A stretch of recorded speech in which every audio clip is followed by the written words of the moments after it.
بسم اللہ الرحمن الرحیم۔ السلام علیکم ورحمۃ اللہ وبرکاتہ۔ کلاس 2 کے پیارے بچوں، آج ہم پڑھیں گے پیج نمبر 10 سے۔ دیکھیے پیج نمبر 10 کے اندر آپ پڑھیں گے حروف کی مکمل اور مختصر اشکال۔ حروف کی مکمل اشکال جیسے آپ جانتے بھی ہیں وہ بھی آپ کے سامنے آئیں گے، اور مختصر یعنی آدھی اشکال وہ بھی آپ کے سامنے آئیں گے۔ دیکھیے اگر کسی حرف کو کسی جملے کے ساتھ ملا کر لکھنا ہو تو اس وقت اس حرف کے آدھے اشکال کو لکھا جاتا ہے اور اس جملے کے ساتھ ملایا جاتا ہے۔ تو اب یہاں آپ نے دونوں کو پہچان کرنی ہے اور سمجھنے کی کوشش کرنی ہے کہ کسی بھی حرف کی آدھی اشکال کیا ہے اور اس کے مکمل اور کامل اشکال کیا ہے۔ تو یہاں پر دونوں آپ کے سامنے موجود ہے۔ یہ جو اوپر والا لائن ہے اس کے اندر مکمل اشکال حروف کے لکھے گئے ہیں، اور پھر اس کے نیچے آدھی اور مختصر اشکال یہ آپ کے سامنے لکھے گئے ہیں۔ آپ نے ان کو توجہ سے دیکھنا ہے، اپنے ذہن میں بٹھانا ہے، شناخت کرنی ہے، پہچان کرنی ہے، اور ان کو بار بار پڑھنا ہے، بار بار دیکھنا ہے، اور ساتھ ساتھ آپ نے ان کو بار بار لکھنا بھی ہے کہ کسی بھی حرف کی آدھی اشکال کیا ہے اور کیسے لکھا جاتا ہے، اور اس کی مکمل صورت کیا ہے وہ کیسے لکھا جاتا ہے۔ جب بار بار پڑھو گے، بار بار دیکھو گے اور بار بار لکھو گے تو پھر یہ ہے کہ بآسانی آپ کو شناخت بھی ہو جائے گی، آپ پہچان بھی جائیں گے۔ تو دیکھیے سب سے پہلے ہے با، ان کی آوازوں سے ہم پڑھیں گے با، اور یہ ہے اس کی آدھی اشکال، یہ بھی با۔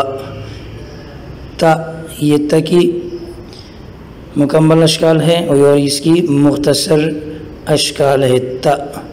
سا، دیکھیں پورا مکمل اشکال، اور سا یہ اس کی آدھی اشکال ہے۔ جا، جا، ح، ح، خ، خ، س، س، ش، ش، ص، ص۔ تو یہ دیکھیں یہ جو نیچے لائن ہے اس کے اندر یہ مختصر اشکال ہے اور اوپر ہر حرف کی مکمل اشکال موجود ہیں۔ یہ اس کا تعلق ہے آپ کے زیادہ دیکھ کر غور سے اور توجہ کے ساتھ پڑھنے سے۔ جب آپ توجہ سے پڑھیں گے تو آپ کو یہ ساری صورتیں آپ کے ذہن میں بیٹھیں گے، کسی بھی حرف کی مکمل اشکال اور اس کی آدھی اشکال۔ اور پھر آگے دیکھیے با، با، یہ ہے نیچے بعد کی مختصر اشکال۔ آ، آ، دیکھیں یہ ہے اس کی آدھی اشکال۔ اور پھر عین کی ایک اور شکل یہ ہے، کسی جملے کے درمیان میں آ جائے تو پھر عین کو اس طریقے سے لکھا جاتا ہے۔ اور غ، یہ مکمل اشکال، غ یہ والا مختصر اشکال غین کی، دیکھیں یہ والا۔ اور پھر اگر غین کسی جملے کے درمیان میں آ جائے تو پھر اس وقت اس کی صورت اور شکل یہ ہوگی، دیکھیں غ، ف، اور فا کی مختصر صورت یہ ہے۔ ق، یہ مکمل شکل، اور یہ قاف کی آدھی اشکال ہے۔ ق، ک، اور ک یہ اس کی مختصر شکل ہے۔ ل، ل، لام کی مختصر صورت یہ ہے۔ م، م، میم کی مختصر شکل یہ، اور ن، ن، نون کی مختصر اشکال یہ ہے، اور ہ، ہ، اور ہا کی آدھی اشکال یہ ہے۔ یا، یا، اور یا کی مختصر اشکال یہ ہے یا۔ اور اس کے علاوہ کچھ حروف ایسے ہیں جن کی مختصر اشکال نہیں ہوتی، بالکل بھی نہیں ہوتی، اور وہ حروف یہ ہے جو اس لائن کے نیچے آپ کے سامنے موجود ہے۔ یہ ایسے حروف ہے جہاں بھی آئیں گے کسی جملے کے ساتھ ملے یا الگ لکھے جائے یا درمیان میں آ جائیں، یہ ان کی ایک ہی صورت ہے، یعنی ایک ہی اشکال ہے، ایک ہی اشکال میں یہ لکھے جاتے ہیں، وہ ہے ان کے مکمل اشکال، ان کی مختصر اشکال بالکل نہیں ہوتے۔ دیکھیں جیسے پہلے ہے الف ا د ذ ر ز ط ظ و ا۔ حمزہ اصلی صورت میں ہو تب بھی اس کی ایک ہی اشکال ہے، اور الف کی صورت میں ہو تب بھی اس کی ایک ہی اشکال ہے، ٹھیک ہے۔ تو یہ جو حروف ہے، الف ہے، دال ہے، ذال ہے، را ہے، زا ہے، طا، ظا، واو اور حمزہ، ان کی ایک ہی شکل اور اشکال ہوا کرتی ہے، وہ ہے ان کے مکمل اشکال، ان کی مختصر اشکال نہیں ہوتی، لہٰذا آپ نے ان کو توجہ سے پڑھنا ہے، سمجھنا ہے، تاکہ ان کی جو شکلیں ہیں، صورتیں ہیں، ملا کر لکھنے کے اور الگ سے لکھنے کے جتنی صورتیں ہیں وہ آپ کو اسی وقت سمجھ میں آ جائیں گے جب آپ ان کی مختصر اور مکمل اشکال پہچانیں گے۔ تو اس پیج کو آپ نے توجہ سے پڑھنا ہے اور سمجھنے کی کوشش کرنی ہے، بار بار پڑھنا ہے اور بار بار لکھنا ہے تاکہ آپ کو آسانی سے یہ ساری چیزیں سمجھ میں آ جائے۔ اور اس کے بعد ہے پیج نمبر 11 ہے، اور یہاں پر ہم پڑھیں گے حروف کی زبر کے ساتھ جو آواز ہوتی ہے اور اس کو کس طریقے سے ادا کرنا ہے وہ یہاں پر ہم پڑھیں گے۔ تو دیکھیے یہاں پر ہے ایکسرسائز مشق، حروف کی زبر کے ساتھ آواز ادا کیجیے۔ دیکھیں ایک بات میں نے آپ کو شروع میں بتائی تھی کہ ہر حرف کا اپنا نام بھی ہوتا ہے اور ہر حرف کی اپنی آواز بھی ہوتی ہے۔ ہر حرف کا اپنا نام بھی ہوتا ہے اور ہر حرف کی اپنی آواز بھی ہوتی ہے۔ یہ بات بھی میں نے آپ کو بتائی تھی کہ یہ جو ہم پڑھتے ہیں الف، با، تا، سا، جیم، یہ ان کے نیم ہے، یعنی با کا نام با ہے اور اس کی آواز کیا ہے؟ با۔ تا کی آواز کیا ہے؟ تا۔ فا کی آواز کیا ہے؟ فا۔ آپ آسان الفاظ میں یوں سمجھیے کہ اگر کسی حرف کے اوپر زبر آئے تو زبر آنے کی وجہ سے اس حرف کی جو آواز بنتی ہے، جو آواز نکلتی ہے، وہی اس حرف کی اپنی آواز بھی ہے۔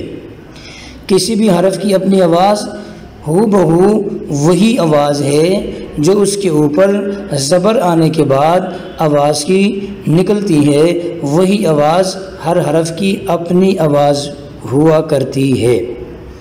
تو میں نے آپ کو یہ بات شروع میں بتائی تھی کہ ہر حرف کا اپنا اپنا نام بھی ہوتا ہے اور اپنی اپنی آواز بھی ہوتی ہے۔ تو الف کا نام اور با کا نام کیا ہے؟ الف کا نام ہے، ا یہ اس کی آواز ہے، با یہ با کا نام ہے اور با یہ اس کی آواز ہے، تا یہ تا کا نام ہے اور تا یہ اس کی آواز ہے۔ یہ سمجھنے کے بعد اب یہاں پر آئیے، دیکھیں سب سے پہلے لکھا ہے سا، کہ سا کا نام کیا ہے؟ سا۔ ہم سا یہاں پر نہیں پڑھیں گے، ان کی آوازوں سے پڑھنا، اس لیے کہ اوپر لکھا ہوا ہے کہ حرف کی زبر کے ساتھ آواز ادا کیجیے، یعنی زبر آنے کے بعد کسی بھی حرف کے اوپر اس کی کیا آواز بنتی ہے وہ ادا کیجیے۔ تو میں نے آپ کے آسانی کے لیے یہ بات بتائی کہ ہر حرف کی جو اپنی آواز ہوتی ہے وہی آواز زبر کی بھی ہے، لہٰذا ان حروف کو ان کی آوازوں سے پڑھیں گے تو پھر زبر کی آواز خود بخود سے ادا ہو جائے گی۔ تو ہم پڑھیں گے سا، کیسے پڑھیں گے؟ سا، اور سا زبر سا، اور سا کی آواز بھی سا، تا، ا، ف، ب، ز، ت، ث، م، س، ف، ب، ظ، ه، س، م، خ، ط، ك، ن، ع، ح، ص، ق، ه، ظ، ت، خ، ق، ن۔ اس طریقے سے آپ نے ان کو پڑھنا ہے، یعنی ہر حرف کی جو اپنی آواز ہے وہ بھی ادا ہو جائے گی اور زبر کے آنے کے بعد جو آواز ہو جاتی ہے، جو آواز نکلتی ہے وہ بھی ادا ہو جائے گی، اس لیے کہ ہر حرف کی اپنی آواز اور زبر کے بعد جو آواز ہے یہ دونوں ایک ہی ہے، لہٰذا ان کو آپ نے بار بار پڑھنا ہے، پہچان کرنا ہے کہ حرف کی اپنی آواز بھی آپ کو یاد ہو جائے اور حرف کے اوپر زبر آنے کے بعد جو آواز بنتی ہے وہ بھی آپ کو بآسانی یاد ہو جائے اور اس کی آپ پہچان و شناخت کر سکیں۔ اور اس کے بعد ہے ملتی جلتی آوازوں میں فرق کیجئے۔ دیکھیں بیٹا، کچھ حروف ایسے ہیں کہ وہ ایک جیسے ہوتے ہیں، ان کی ادائیگی تقریباً ایک جیسی ہوتی ہے، ان کی آواز میں تقریباً آواز بھی ایک جیسی ہوتی ہے، تھوڑا سا فرق کر کے بتانا ہوتا ہے، پڑھنا ہوتا ہے کہ بھئی یہ فلاں حرف ہے اور فلاں نہیں، یہ درمیان میں فرق کرنا ہوتا ہے۔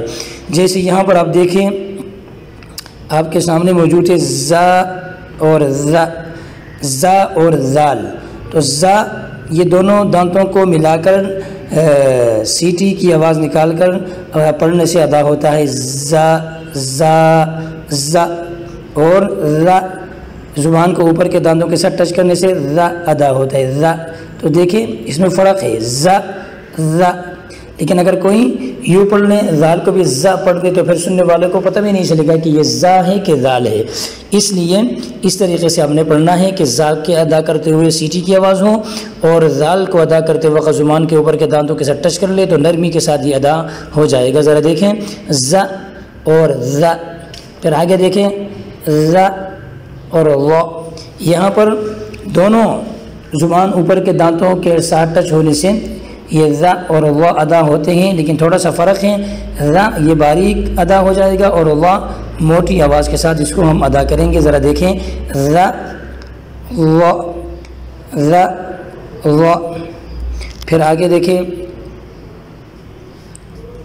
ز اور ز، ز ز، زا ایک تو موٹا ہوتا ہوگا اور دوسرا یہ ہے کہ زبان اوپر کے دانتوں کے ساتھ ٹچ ہوگا اور زا کے اندر سیٹی کی آواز ہوگی، دونوں دانتوں کے آپس میں ملانے سے ادا ہوگا۔ ذرا دیکھیں، زا زا، زا زا، تا تا، یہاں پر دیکھیں تا اور تا، تا باریک حروف میں سے اس کو باریک ادا کریں گے اور تا یہ موٹے حروف میں سے اس کو موٹا کر کے ادا کریں گے، ورنہ تا تا بن جائے گا اور تا تا بنے گا۔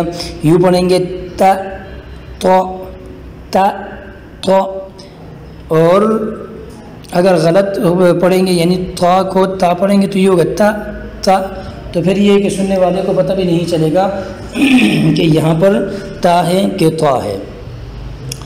اور اسی طرح آگے چلیے، سا سا، سین یہ سیٹی حروف، سیٹی کی آواز نکال کر اس کو ادا کریں گے، سا سا، اور سا کے اندر زبان کو اوپر کے سامنے والے دانتوں کے ساتھ ٹچ کر کے ادا کریں گے، سا سا۔ اگر زبان کو اوپر کے دانتوں کے ساتھ ٹچ کیے بغیر سا کو پڑھیں گے تو یوں ہوگا سا، پھر سین کو پڑھیں سا، کوئی فرق نہیں رہے گا آوازوں میں، اس لیے ان میں فرق کرنا ضروری ہے تاکہ لگ پتہ جائے کہ یہ سا ہے نہ کہ سین ہے۔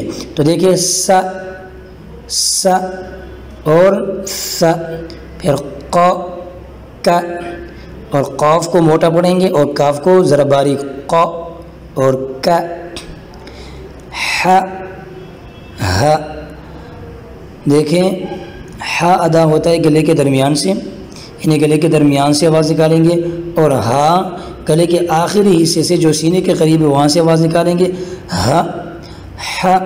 اگر اس طریقے سے ادا نہیں کریں گے تو پھر سننے والے کو نہیں پتہ چلے گا کہ یہ ہا پڑھ رہا ہے کہ ہا، اس لیے ضروری ہے کہ ان کے درمیان فرق کر کے پڑھنا چاہیے، ہ ہ۔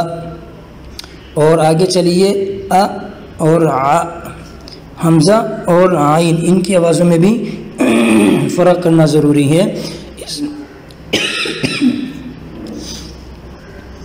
دیکھیں حمزہ ادا ہوتا ہے گلے کے بالکل آخری حصے سے،